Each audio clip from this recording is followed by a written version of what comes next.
Eita. Boa noite, gente. Paz seja com todos vocês. Vocês estão bem?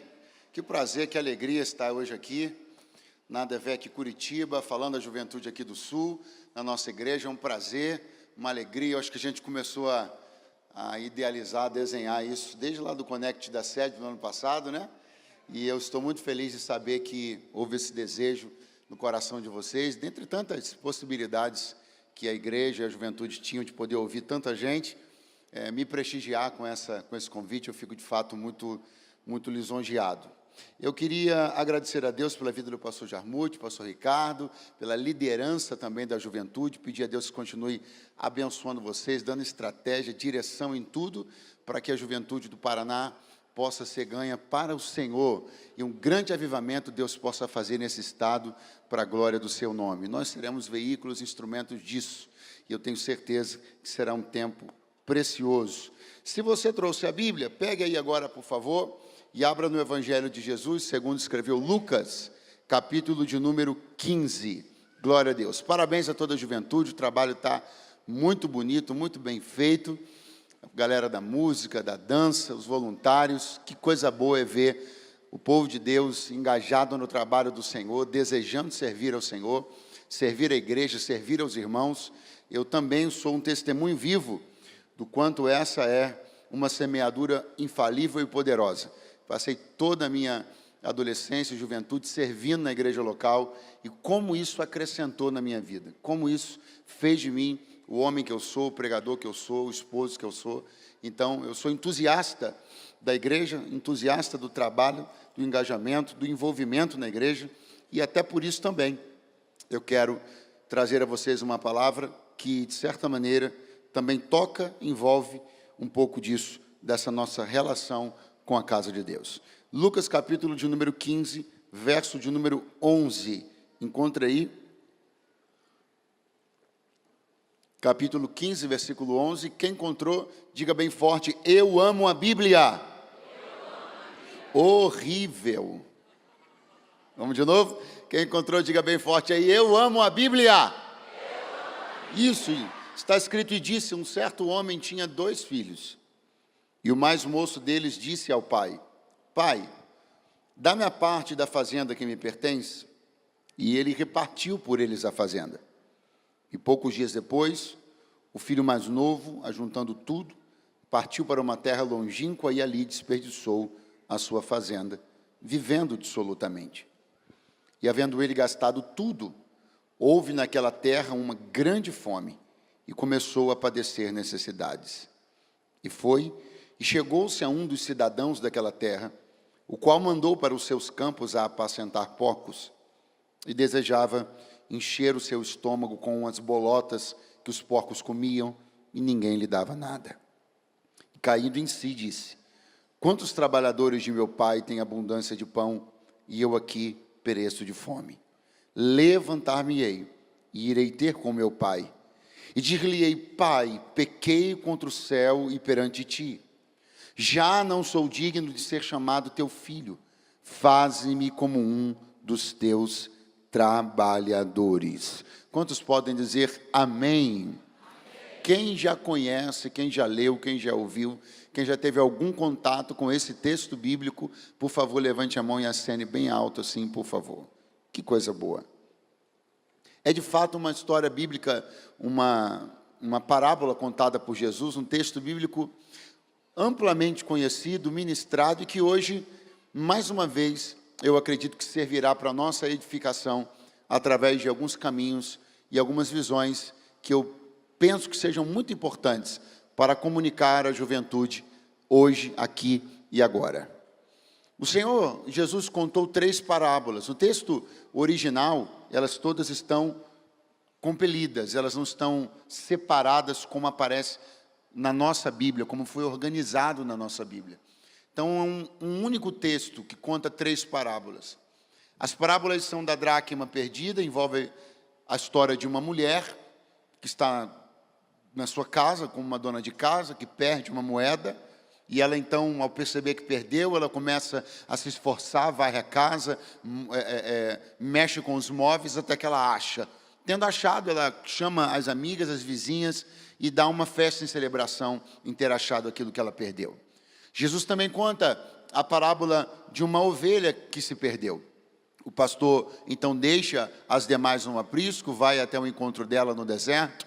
Encontrando, ele coloca sobre os seus ombros, retorna com ela para o redil. E quando ele faz isso, ele também chama os seus amigos e dá uma festa. E na terceira parábola, Jesus, então, ambienta essa história dentro do núcleo de uma família. É a história de um filho mais novo que solicita ao pai a parte da herança que pertencia a ele. Ele pega isso, sai para viver uma aventura, desperdiça tudo, começa a entrar em grandes apuros e vai voltar para casa arrependido, quebrantado, e então será reconstituído a família, reconciliado a família, e também, a exemplo das histórias anteriores, há uma festa no final. Esta parábola, propriamente, a do filho pródigo, ela é maior, literariamente falando, ela é maior do que as duas anteriores. Afinal, a história não é de um objeto nem de um bicho, a história é de uma pessoa. Então, há mais nuances emocionais, sentimentais e até espirituais envolvendo essa história. Jesus conta essa história desse jeito aqui, começando desse jeito. Um pai, um homem, tinha 2 filhos. E um deles disse ao seu pai: pai, dá-me a parte dos bens que me pertencem. No outro dia, ele junta tudo e vai embora. Quando a gente lê uma coisa como essa, talvez a gente seja tentado a pensar, bom, como a Bíblia tem algumas narrativas que são feitas muito rapidamente, deve ser isso. Bom, como Jesus já está na terceira parábola, então ele deve estar buscando ser sucinto. Bom, como a Bíblia é um livro grande, mas também não tão grande assim, então houve aí um jeito da coisa ficar um pouco mais resumida? Não. Na verdade, a ideia de Jesus é provocar exatamente esse sentimento.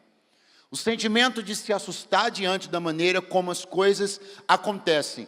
A velocidade e o pragmatismo com que as coisas acontecem. É mesmo assim, um filho que chega para o pai e friamente diz para ele: pai, dá-me a parte dos bens que me pertencem na herança. E que no outro dia junta tudo e vai embora. Não é uma economia de letras, não é uma economia de palavras. É de fato uma narrativa que traduz uma relação assim, superficial, uma relação assim, construída sem maiores profundidades. Porque o que eu penso que Jesus está querendo começar a comunicar ao nosso coração é sobre o risco de uma relação construída sem profundidade. Sobre o risco de uma relação construída com muita praticidade. A verdade é que a gente vive num mundo cada vez mais prático. E no bojo desse pragmatismo com que a gente lida com as coisas na vida, o perigo de que as nossas relações com as pessoas, e sobretudo mais perigoso, a nossa relação com Deus, ela entre nesse bolo. E a gente começa a ser tão prático e tão frio quanto a gente é na hora de pegar o telefone e encostar apenas um dispositivo e fazer um pagamento. Tão rápido, tão simples, tão fácil como a gente busca que as coisas sejam. Porque na verdade hoje, quanto mais rápida a coisa é, quanto mais prática ela é, isso nos parece melhor. Mas o Evangelho, ele vai na contramão disso.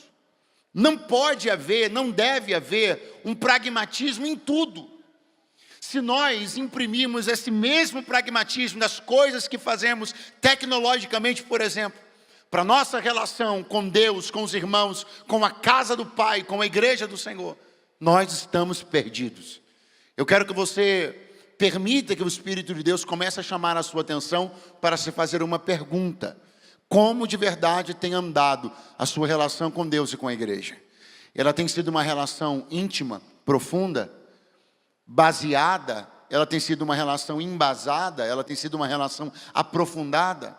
Ou será que nós estamos trazendo para a nossa relação com Deus e com os irmãos o mesmo perigoso pragmatismo das coisas que nós fazemos lá fora?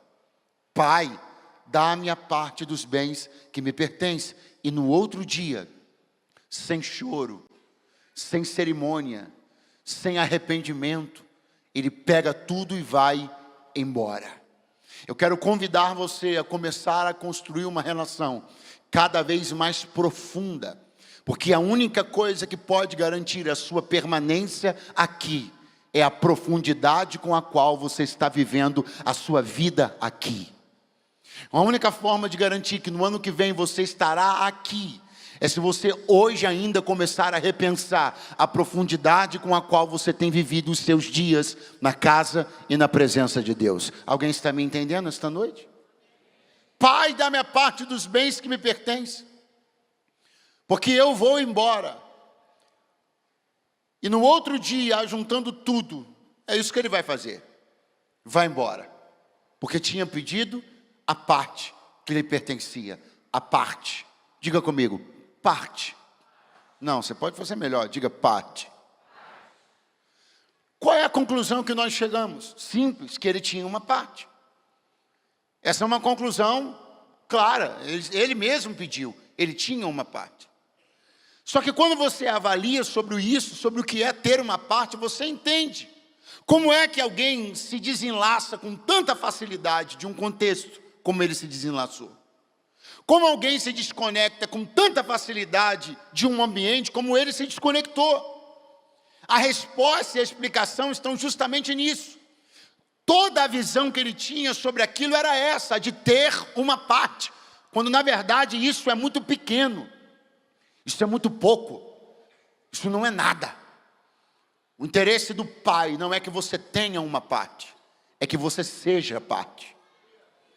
Ter parte é sobre uma cota, ter parte é sobre uma ação, ter parte é sobre uma cadeira que costumeiramente a gente senta, ter parte é sobre uma vaga que normalmente a gente estaciona, ter parte é sobre apenas um adesivo que se cola, mas ser parte é confundir a sua história com a história da casa do seu pai.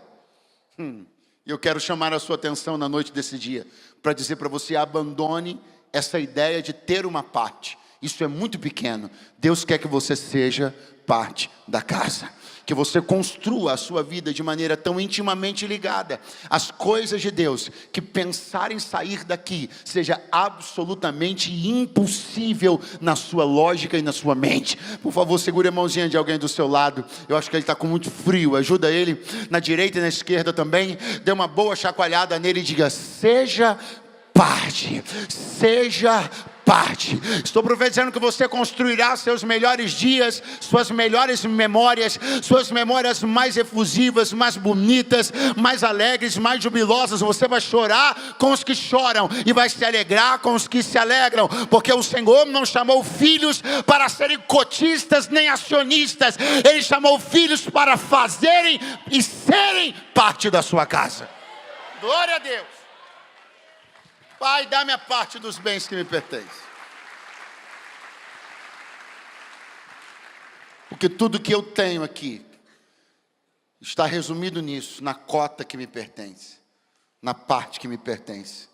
E eu penso, pai, olhando para esse filho, dizendo, pai, filho, pensando, filho, eu nunca quis que você tivesse uma parte. Eu sempre quis que você se sentisse parte da casa. Sempre quis que você entendesse que desintegrando isso, você se desintegra também. Rachando isso, você também se racha. Quebrando isso, você também se quebra. No outro dia, diz a Bíblia que ele ajunta tudo. E eu gosto dessa mudança das palavras. Porque num verso a Bíblia chama o que ele tem e o que ele requisita de parte. No outro verso a Bíblia diz que ele juntou tudo. E por que num momento a Bíblia chama o que ele tem de parte e no outro momento a Bíblia chama o que ele tem de tudo? Porque só era parte quando pertencia a um todo. Preste muita atenção. Só era parte quando pertencia a um conjunto, o conjunto do patrimônio da família. Mas uma vez que essa parte ela é sacada desse conjunto do patrimônio da família, ele não tem mais parte de um todo. Aquilo que está na mão dele é tudo que ele tem. Eu vou dar um exemplo muito simples e que vai dar até fome. Pizza, meu Deus. Pense você uma pizza. 6 fatias que já estão ali, ó, né? Aquele cortezinho ali já dizendo o que vai acontecer. E você se assenta à mesa com mais 5 amigos, 6 pessoas, 6 fatias. A pizza ainda está no centro da mesa. Você olha para ela e você está entendendo que você tem uma. Vamos lá, você tem uma. Quem está por aí, diga amém. Então você está olhando dizendo, você tem uma. Você tem parte de um todo, porque a pizza ainda está ali. Quando você tirar a fatia que está ali e colocar no seu prato, você não tem mais parte de um todo. Aquela fatia é tudo que você tem. É muito bom o exemplo da pizza, porque é importante e fácil para você compreender o que acontece aqui, nessa transição entre a palavra parte e a palavra tudo. E é muito importante você entender que o grande assédio que toma a vida desse jovem é esse. Não querer ter uma parte, e sim querer ter o seu próprio tudo. Só que o que alguém que pensa assim ignora, é que enquanto você tem parte de um todo, esse todo está sendo gerido, protegido e guardado por alguém melhor do que você. Mas quando você se aventura, quando a sua prepotência, quando a sua vaidade, ela se exalta e você não admite mais apenas ser parte, mas você quer ser o gestor e o governante de um todo, e saca isso, você descobre que na verdade era muito bonito poder chamar de tudo e dizer que tem tudo, mas na verdade você estava bem mais seguro quando era parte. Deus me trouxe hoje aqui para te dizer uma coisa: fique na segurança de ser parte de algo que é maior do que você, está sendo guardado, protegido, prosperado por alguém que é melhor que você, mais inteligente que você e mais poderoso que você. Não ceda ao assédio de querer ser controlador, governador e gestor da tua própria história. A melhor coisa que você pode fazer por si mesmo e pelo seu futuro é permitir-se ser parte de algo que é maior do que você e que está sendo guardado por alguém que é todo poderoso. Aleluia. É exatamente sobre isso. E não vem dizer que não é. Sobre isso o quê? Sobre essa palavra, vaidade. É a vaidade que faz com que as pessoas não consigam admitir a possibilidade de ser parte de nada.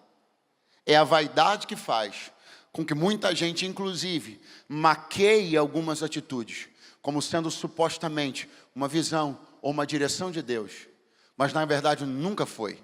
É só o cumprimento do seu ímpeto vaidoso de ser controlador de alguma coisa sozinho. Que Deus guarde o nosso coração e que Ele nos faça entender o risco de colocar sobre os nossos ombros um peso que não estamos prontos para suportar. Porque a falência desse jovem é justamente a denúncia de que a sua estrutura não estava pronta para suportar o peso que ele colocou sobre si. Porque é bonito você ter tudo, é legal você dizer que manda, é bacana você dizer que agora é contigo, mas a pergunta é, suas pernas vão aguentar esse peso? Existem agora colapsos de vidas, histórias, ministérios. Exatamente agora, enquanto nós estamos aqui, gente está desabando. Ministérios estão colapsando. Futuros estão sendo destruídos porque pessoas foram ambiciosas demais e não entenderam que mais vale ser parte de algo maior do que eu, do que ser vencido pela minha vaidade de querer controlar uma coisa sozinho e acabar sem nada. Porque está escrito aqui que daqui a pouco você vai procurar e não vai achar nesse cara nada. Diz a palavra que ele ficou sem nada. Não sou eu que estou inventando. A história dele está dizendo que ele ficou sem. Muito fraco, vamos lá. Ele ficou sem. Como é que começou a história? Ele tinha parte no início. Primeiro momento, ele tinha. Aí ele falou, não, isso aí não está legal para mim. Eu tenho muitos dons para ser parte. Não, sou muito inteligente para ser parte. Não, eu fiz intercâmbio, mano. Falo inglês fluente, alemão, italiano. Eu ser parte? Eu? Se eu pegar aquele professor de escola dominical, botar ele no bolso, eu ser parte? Não, esse negócio para mim não rola. Eu quero ser tudo, eu quero ser o cabeça, eu quero ser o cara. Pá! Beleza, então toma tudo. Etapa 3, ficou sem nada. Por que ele ficou sem nada? Por que chegou na boca dele o amargor do nada? Porque ele flertou com o tudo. Se ele continuasse sendo parte, ele nunca saberia o que é não ter nada. Porque só experimentam nada quem ambicionou tudo. Porque quando você escolhe um extremo, você escolhe pendular entre os extremos. Mas quando você escolhe o equilíbrio, você nunca vai conhecer o nada. 3 pessoas ainda estão comigo aqui, que maravilha. Eu desafio você a vencer a sua ambição, a subjugar a sua vaidade, porque não me diga que não é, porque é. E começar a entender que a bênção está no equilíbrio. A bênção está onde, gente? A bênção está onde, gente? Uma vida equilibrada, espiritualmente equilibrada, financeiramente equilibrada, emocionalmente equilibrada, fraternalmente equilibrada, e você nunca vai sentir o gosto amargo do que é não ter nada. O tudo é uma ambição perigosa. A bênção está no equilíbrio de ser parte de algo maior do que você e cuidado e protegido por alguém que nunca perdeu nada na sua história eterna. Quantos dizem amém? Quantos dizem graças a Deus? Ficou sem nada. Antes disso, porém, reúne esse tudo e vai para uma terra longínqua. E começa, rodada por minha conta. E começa, hoje é comigo, hein? E começa, hoje eu estou sem freio, camarote para lá, camarote para cá. E todo mundo com ele, esse é o cara, pô, meu fechamento, chegou ele. O rei da balada, pá, gasta, daqui a pouco, acabou o dinheiro. Não acabou o dinheiro, diz a Bíblia, que logo após ele ter perdido tudo, o lugar, a terra que ele escolheu, entrou num período de crise terrível. E aqui que mora a situação. Porque aí logo depois, ele vai começar a padecer necessidade. Aí você vai dizer, claro, pastor, tá muito clara a parada aí. Ele começou a padecer necessidade porque ele ficou sem nada. Não! A necessidade que ele começou a passar não foi porque ele ficou sem nada. Foi porque a terra que ele escolheu era mais pobre do que ele. Porque quando ele não tinha, ele se percebeu num lugar que tinha menos do que ele. Não pense você que essas pessoas que estão próximas a você, elas têm tudo todo dia. Porque nós entramos aqui com muitos déficits, com muitas faltas. Então o que diferencia nós de tanta gente é que nós fizemos uma escolha mais inteligente. Decidimos frequentar um lugar que tem mais do que a gente. O que nos diferencia é saber que aquilo do qual eu tenho falta, a casa do Pai sempre terá em abundância. Enquanto, na verdade, algumas escolhas de lugares, relacionamentos, frequências a pessoas, espaços, ambientes que a gente faz, em dado momento a gente percebe que elas têm menos do que nós. Então é uma relação onde não existe cooperação, contribuição, onde o pobre não tem de quem se nutrir, onde o fraco não tem em quem se fortalecer, onde o caído não tem uma mão para se levantar. Então são cegos guiando cegos e pobres alimentando miseráveis. É por isso que aqui é um lugar de refúgio. Porque os meus celeiros podem sofrer algum tipo de falta, mas os celeiros da casa sempre terão em abundância qualquer tipo de recurso. O que é maravilhoso pensar é que quando ele decidiu ir para lá, certamente, a impressão que ele tinha daquele lugar era a melhor possível. Porque todo mundo, toda cidade, toda pessoa que quer cativar alguém, sempre mostra a sua face mais bonita. O que são os cartões postais de uma cidade, se não a escolha detalhada dos seus melhores ângulos, da sua melhor faceta? É assim com Curitiba, é assim com Rio de Janeiro, é assim com qualquer cidade desse país ou do mundo. Agora, não pense você que o Rio de Janeiro não tem suas facetas ruins, não pense você que Curitiba também não tem, não pense você que Nova York não tem seus ratos, não pense você que Paris não tem seus becos. Só que na venda de uma imagem se escolhe as melhores fotos e se oculta seus guetos. seus buracos e seus ratos. Só que é quando se escolhe viver nesse lugar que se descobre os ratos, os bueiros, os buracos. Será que você não conseguiu compreender ainda?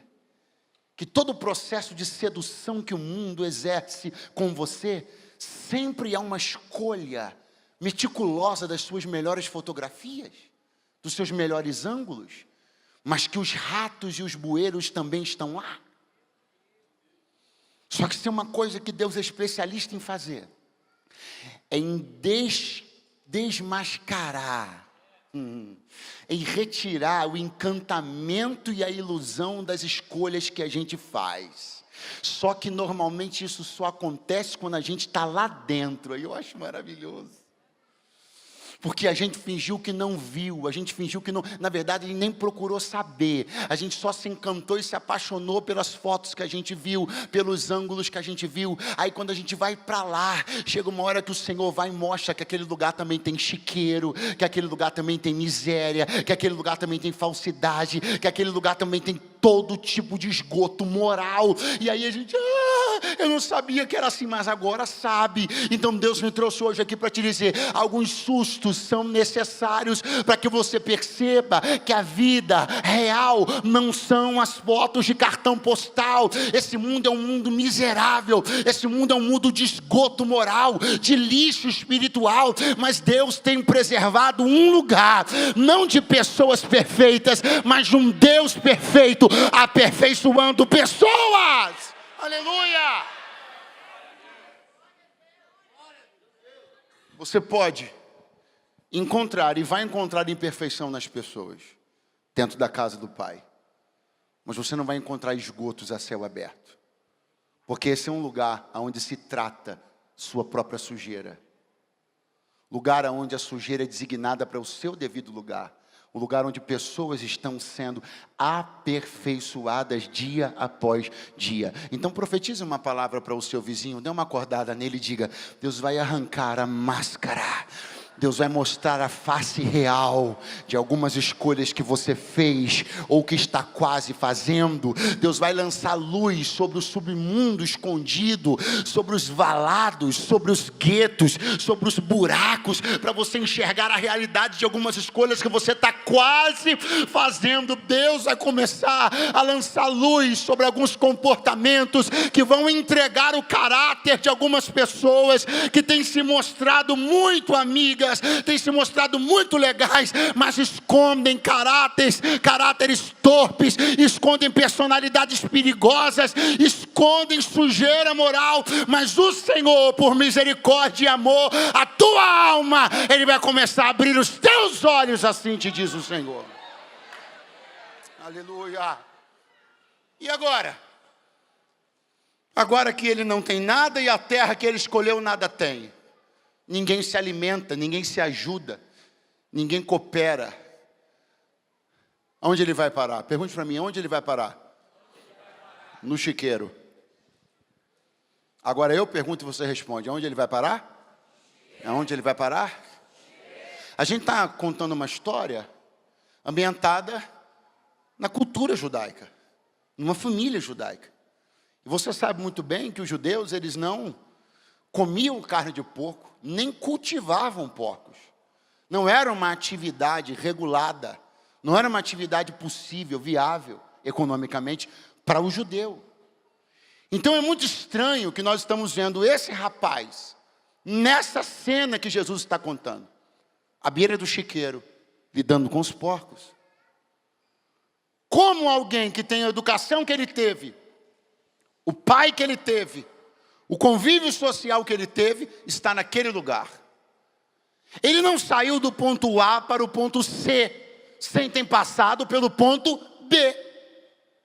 Se o ponto A é a casa, e o ponto C é o chiqueiro, tem um ponto B. E qual é o ponto B? Está escrito aqui. E foi contar suas necessidades a um cidadão daquela terra. Ele é o ponto B.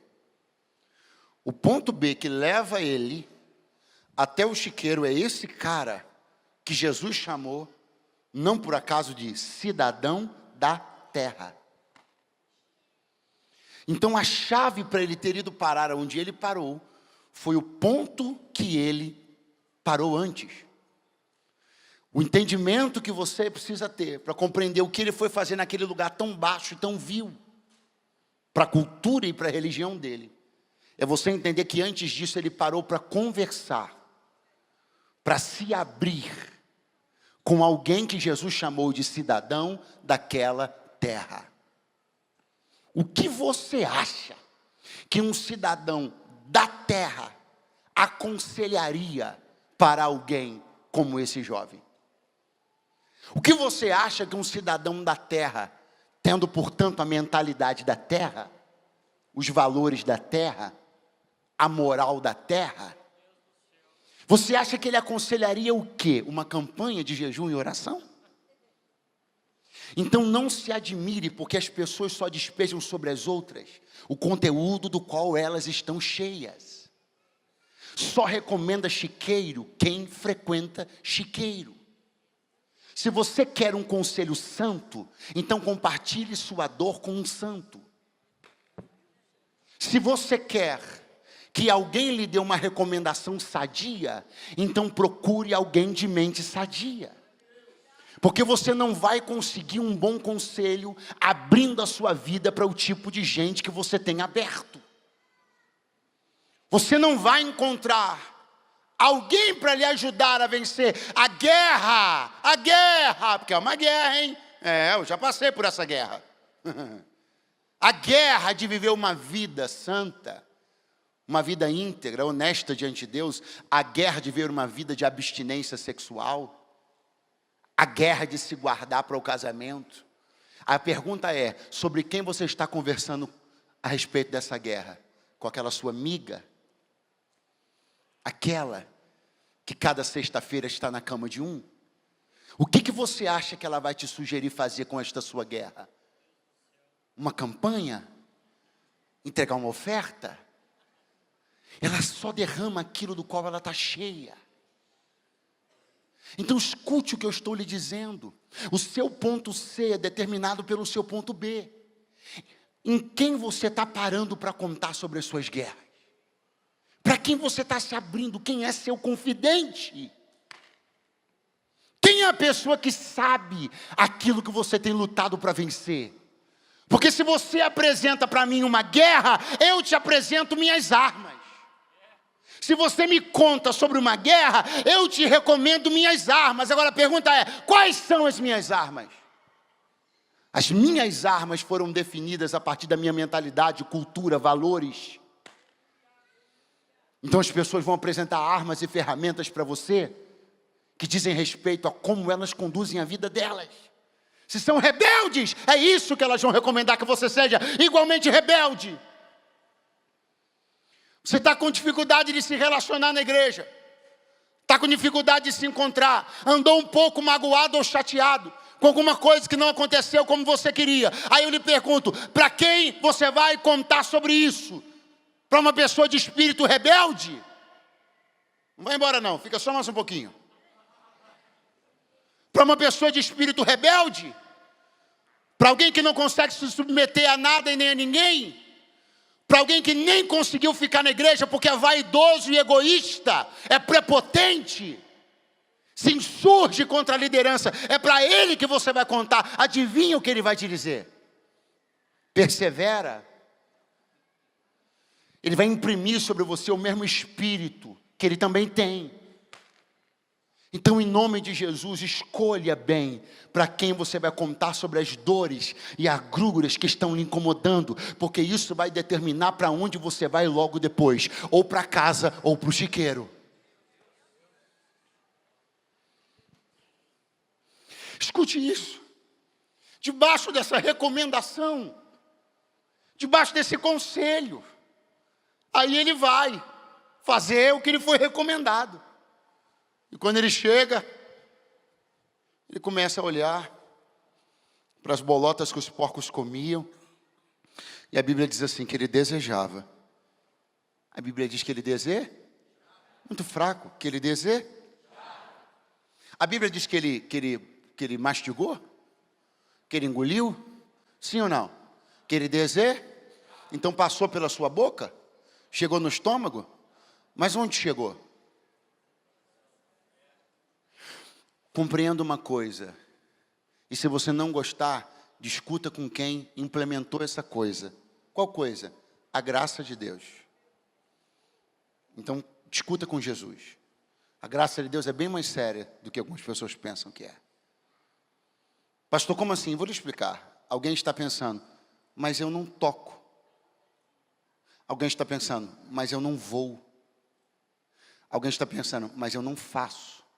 Mas esse mesmo alguém que não toca, não vai e não faz, está tomado do desejo de fazer, tocar e viver.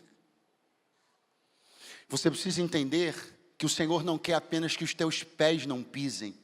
O Senhor também quer que teu coração não deseje. O Senhor não quer apenas que tuas mãos não toquem. Ele quer que isso não te arrebate todo dia. Não tome teu coração. Não é só apenas a respeito do ato concluído, mas é do desejo que te toma. A purificação não é apenas a respeito das mãos que não tocam mais, ou dos pés que não pisam mais, mas de um coração que não é mais arrebatado pelo desejo de fazer aquilo. O que o Espírito de Deus deseja e quer é purificar, santificar as saídas do nosso coração, santificar os nossos desejos. Pastor, mas eu penso que o problema é a execução. Não, o problema não é só a execução, o problema também é o planejamento, o desejo, o querer, o pensar. É por isso que a Bíblia, ela tenta, ela se esforça para que você compreenda em qual direção você precisa permitir que a sua mente fique. Pense nas coisas que são de cima. Porque Deus não quer apenas, repito, pés que não vão. Ele quer corações que não queiram. Ele não quer apenas mãos que não toquem. Ele quer almas que estejam apegadas a Ele e aos desejos da sua lei. Quantos podem dizer amém esta noite? Agora é interessante você pensar que nós estamos falando de uma mesma coisa. As tais bolotas. E estas tais bolotas que estão aqui, olha que curioso, eu já começo a concluir, olha que curioso, a Bíblia diz assim, ó. E desejava, de quem a Bíblia está falando? Do filho. Vamos de novo. De quem a Bíblia está falando? Então, qual era a relação que ele tinha? Desejo. Ele desejava fazer o quê? Encher o seu estômago. Olhe como a Bíblia define. Caso ele fosse lá, pegasse aquilo, a definição é essa: encher o seu estômago. Você ouviu bem? Ouviu bem? Agora vamos para a forma como a Bíblia fala do porco. É a mesma coisa, mas a Bíblia diz assim: os porcos comiam. Não é por acaso que quando é a respeito do filho, Jesus diz, se ele bota na boca, ele só enche estômago. Jesus só chamou de comida a relação que o porco tinha com aquilo. Jesus não chamou de comida a relação que o filho teria com aquilo. Então Jesus está dizendo, uma mesma coisa, dependendo do organismo de quem consome, pode ser comida ou só encheção de estômago. Pastor, onde você quer chegar? Já cheguei. Alguém está dizendo que é comida. Alguém está dizendo que é cultura. Alguém está dizendo que é literatura saudável. Alguém está dizendo que é uma obra imperdível. Mas quem é esse alguém? Um filho ou um porco? Quem é esse alguém? Alguém que tem seu organismo santificado ou alguém que já está habituado a consumir todo tipo de lixo? E não se engane, a digestão que ele faz é uma, a que você faz é outra. Vai o filho querer consumir aquilo que o porco consome? Aonde você quer chegar, pastor? Já cheguei, dá certo para uns, para você vai ser desgraça. Vai dar certo para ele, ele vai tocar a vida como se não fosse nada, mas você tem o selo do Espírito. Você tem promessa de Deus na vida. Se você for fazer, ele se alimenta, você vai ficar com peso que vai te destruir. Ele faz e dorme a noite inteira. Você faz e vai ficar rolando na cama a noite toda e vai acordar oprimido no outro dia.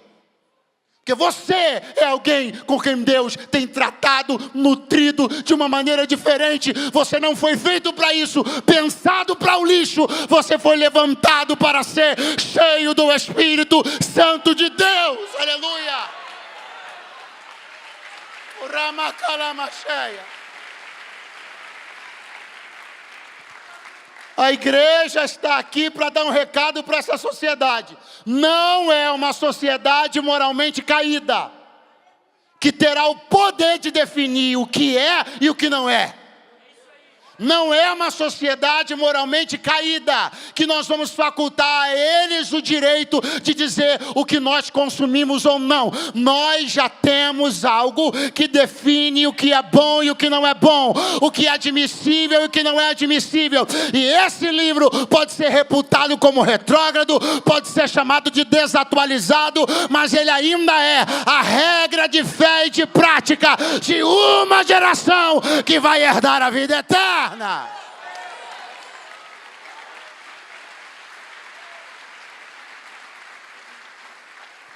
Olhe para alguém do seu lado e diga: quando o mundo, muito fraco, quando o mundo quiser te dar um manual, recuse, diga que você já tem o seu.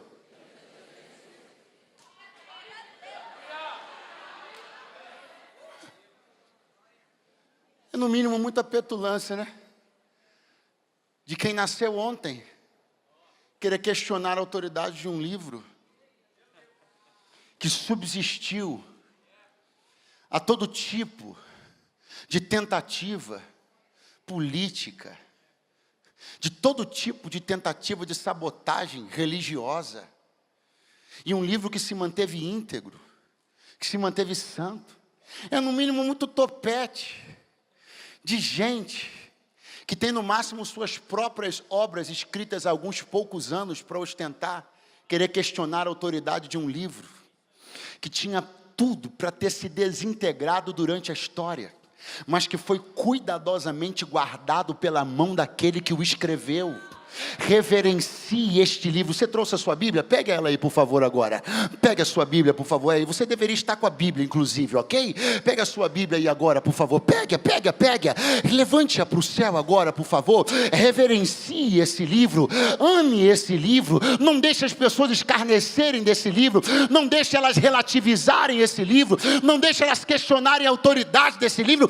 O que uma sociedade caída tem a dizer a respeito de um livro que tem sustentado a humanidade, porque esta é a palavra do Deus vivo. O que pessoas de carne e de osso têm a dizer a respeito de um Deus, de um livro escrito por um Deus eterno. Você tem razões, você tem um retrospecto ao teu favor. Defenda o livro, acredite no livro. Como assim? Como assim os que andam à beira do chiqueiro é que vão dizer o que pode e o que não pode, o que é reto e não é reto, o que é admissível e não é admissível? O rótulo das coisas é uma rotular as coisas é uma autoridade que nós não podemos dar para qualquer um. Cultura é um rótulo muito bonito, e a pergunta é se a igreja está dando a autoridade de coisas serem rotuladas como cultura por quem não tem lisura de caráter, não tem o Espírito Santo. Pessoas aqui a ver, deixa eu dizer uma coisa, não importa o quanto as pessoas tenham se preparado intelectualmente para algo, elas nunca serão maiores que a palavra. Seu professor não é maior do que a lei de Deus. O cara mais cabeção que você conhece não é maior do que a lei de Deus. O youtuber mais influenciador desse país não é maior do que a lei de Deus. O catedrático que você conhece não é maior do que a lei de Deus. O reitor da maior universidade desse país não é maior do que a lei de Deus. Nada pode se sobrepor à lei de Deus. E se nós começarmos a flertar com a ideia de admitir que a verdade da Bíblia seja relativizada, nós estamos perdidos. Porque o que nós temos são os valores que a palavra do Senhor nos entregou. Então fixe eles na tábua do teu coração, e Deus te protegerá no dia mau. Aqui eu encerro. Quando olho para o texto, olho para o desespero, para a situação desse jovem, ali, na beira do chiqueiro, desejando encher o estômago, e de repente ele toma uma decisão, que tem algumas etapas, e não vou tomar tempo em cada uma delas, não se preocupe, eu vou pensar, olha as etapas, levantar-me-ei, etapa 1, irei ter com meu pai, etapa 2, o que é importante perceber nessa etapa? O esforço, a iniciativa que ele toma. Na parábola 1, uma dracma foi perdida, uma moeda. A dona da moeda é que empreendeu os esforços, arrastou os móveis, varreu a casa. Na parábola 2, embora a gente seja forçado a pensar na alegoria do pastor, da ovelha, mas aqui é literal, é realmente um pastor de ovelhas cuidando de bicho, animal irracional. Então o animal irracional se perde, é o pastor que vai lá, atrás dele, pega ele, bota ele no ombro e volta. Só que quando chegou a vez do ser humano, quando chegou a vez do filho pródigo, repare que quem faz tudo é ele. Ele se levanta, ele decide e ele volta. Com as perninhas que ele saiu, ele volta. Pastor, mas é a parábola 1? A parábola 1 era um objeto. E a parábola 2? Um animal irracional. Na parábola 3, existe inteligência e vontade. Então só não volta se não quer. Então estas desculpas com as quais você tem retroalimentado sua dor e suas mágoas, eu preciso lhe dizer que elas não vão resolver nada. Você precisa, alguém que me ouve agora precisa levantar e ir ter com o seu pai. E não aguardar que uma ou outra coisa aconteça como um sinal de que Deus te ama. Vá você, porque Ele está no mesmo lugar, de braços abertos todo dia, te esperando. Quando eu chegar, eu estou no plano do jovem ainda, quando eu chegar eu vou dizer para o meu pai, pequei. Eu não vou contar uma história mirabolante. Eu não vou dizer que minha consciência foi arrebatada. Eu não vou dizer que entrei em transe. Não vou dizer que foi dopado. Eu vou dizer para ele, pequei. É impressionante como as pessoas hoje em dia estão cada vez com mais medo de algumas palavras. Nós estamos vivendo um mundo tão chato, que algumas palavras, até no contexto religioso, estão sendo substituídas. Só que o perigo de você substituir algumas palavras é de, no esforço do eufemismo, você tirar a força da expressão. Pequei é pequei, porque pecado é pecado. Não é vacilei, não é dei mole, é pequei. A gente está se esforçando tanto para não chocar, supostamente, as pessoas, que a gente está tirando delas a oportunidade de se enxergarem de verdade. Cuidado para que eu e você não embarquemos nesse esforço, que eu penso o Espírito de Deus, eu penso Deus, olhando alguns pregadores, algumas igrejas, que graças a Deus a nossa não está entre as tais. Alguns pregadores, algumas igrejas, num esforço ridículo, para não utilizar determinadas palavras. Mas no uso, ou por não utilizar algumas palavras, algumas consciências não são despertadas. A gente não utiliza a palavra pecado. E em função disso, as pessoas nem sabem o que é isso. Elas só acham que são pessoas que foram tocadas, que foram sensibilizadas e que eu estou precisando de Deus. Não, você é um pecador. Mas não se escandalize, porque eu também sou. Não se sinta agredido, porque a pessoa que está do seu lado também é. A única coisa que nos diferencia é que nós somos pecadores arrependidos. Então, por favor, meu irmão, em nome de Jesus, não pense que um esforço linguístico para gerar um montão de palavras, de eufemismos, de suavizações de ideias, que é isso que a igreja precisa para ser efetiva. O que a igreja precisa para ser efetiva é não abandonar a sã doutrina. Nós não precisamos travestir a verdade. Nós não precisamos nos equipar de uma série de aparatos, nós só precisamos continuar dizendo que Jesus Cristo morreu na cruz pelos perdidos e ressuscitou ao terceiro dia, que Ele é o caminho, a verdade e a vida para reconectar pessoas caídas e distantes de Deus de novo à comunhão com o Pai. É só isso que a gente tem que dizer. Pequei contra o céu e perante ti, já não sou digno de ser chamado teu filho. Agora vem a chave que aqui eu encerro. Ele olha para o pai e diz assim: faz de mim como um dos teus trabalhadores. Faz de mim. Quando ele volta e quando ele está com esse pai que ele abandonou meses atrás, ele diz para esse pai: faz de mim. Qual foi o pedido que ele tinha feito para esse pai no início? Dá-me. Dá-me. Vou falar de uma maneira mais coloquial. Me dá. Me dá. Aí ele ganhou um monte de coisa. Não se tornou ninguém. Aí quando ele volta, ele troca o pedido. Ele não diz mais para o pai: me dá. Ele diz para o pai: faz de mim. O que ele está dizendo para o pai? Tudo que eu pude ganhar não construiu em mim ninguém. As coisas não são tijolos que constroem identidades.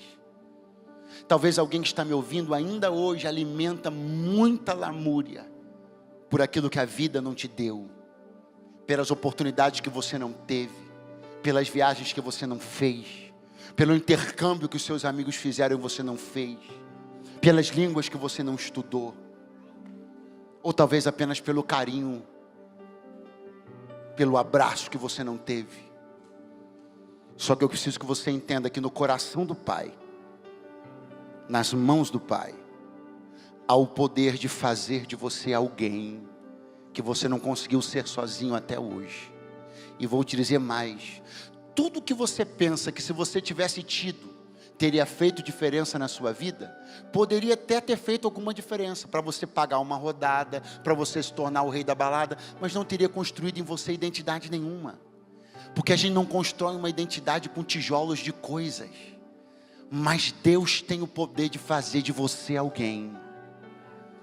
Deus tem o poder de fazer de você alguém. Deus tem o poder de fazer de você uma pessoa respeitada, vista na sociedade como alguém sério, idôneo. Deus tem o poder de construir um futuro e uma história para você.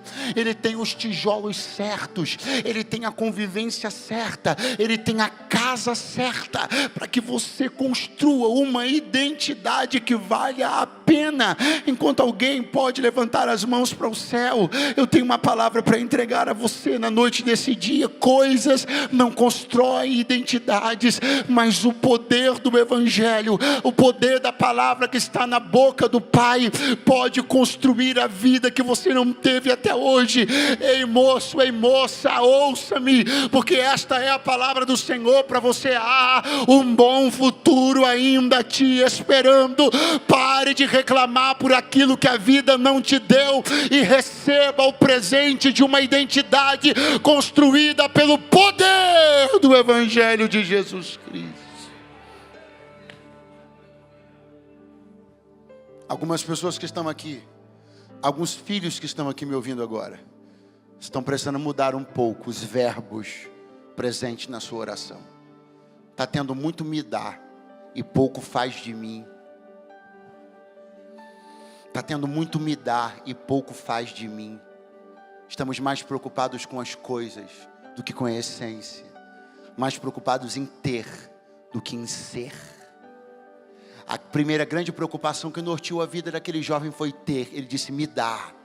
Aí ele teve. Não deu em nada. Ele voltou e disse: chega. Agora eu não peço mais para ter. Agora eu peço para ser. Porque tendo, você não necessariamente é. Mas sendo, você necessariamente tem. Fica de pé do teu lugar agora.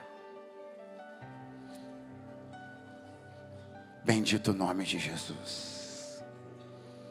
Bendito o nome daquele que constrói identidades poderosas. Bendito o nome daquele que eleva a condição do homem, de alguém que é tão pobre porque só tem coisas, alguém que constrói a riqueza de uma identidade poderosa. Você será alguém respeitado nessa sociedade. Você será o tipo de pessoa, você será o tipo de rapaz que um pai quererá para casar com a sua filha. Você será o tipo de moça que uma mãe quererá para casar com seu filho. Você será o tipo de profissional que o empresário quererá para ter no seu corpo de funcionários. Você será uma pessoa desejável, não por aquilo que você tem, mas por aquilo que você é. Eu ministro sobre a tua vida a construção de uma identidade poderosa. Ministro que Deus fará os teus dias poderosos sobre a face da terra. Que Deus fará de você alguém grande. Pastor, você não tem medo de profetizar isso? Não, não tenho medo nenhum. Porque eu sei de que grandeza eu estou falando. E ela não é o tipo de grandeza que as pessoas hoje estão acostumadas a ter e a buscar. Grandeza moral, é sobre isso que eu estou falando. Grandeza de caráter. Estou falando sobre falar e cumprir. Estou falando sobre não ser alguém cheio de mentiras e enganos na boca. Estou falando sobre ter responsabilidade, pontualidade, assertividade. Alguém com uma identidade poderosa. Mas eu sei também que há uma chance muito grande de que eu esteja falando a alguns filhos que saíram da casa do pai, assediados, iludidos pelo desejo de governarem suas próprias vidas, terem seu tudo, se aventuraram em experiências e agora estão aí me olhando e dizendo: será que é comigo? Como será que é com você? Você não entende que Deus te trouxe aqui para te dizer que o seu lugar à mesa está te esperando? Ele não foi ocupado por ninguém. Ele é seu e está te esperando. Eu estou falando com alguém na noite desse dia que está afastado da casa do Pai. Não propriamente desta igreja, desta congregação, mas de qualquer uma outra nessa cidade, nesse estado, nesse país. Porque não é a uma denominação que eu te chamo a voltar. Eu te chamo a voltar ao teu Pai, ao teu Senhor. Eu falo com alguém nesse momento que estava até alguns segundos atrás afastado de Jesus e da igreja, mas quer hoje reconciliar-se com Cristo. Me dá um sinal com a mão agora onde você estiver. Não tenha medo, não tenha medo. Uma mãozinha levantada lá no fundo, 2 aqui, 3 ali, 4, 5 lá atrás, 6 e 7.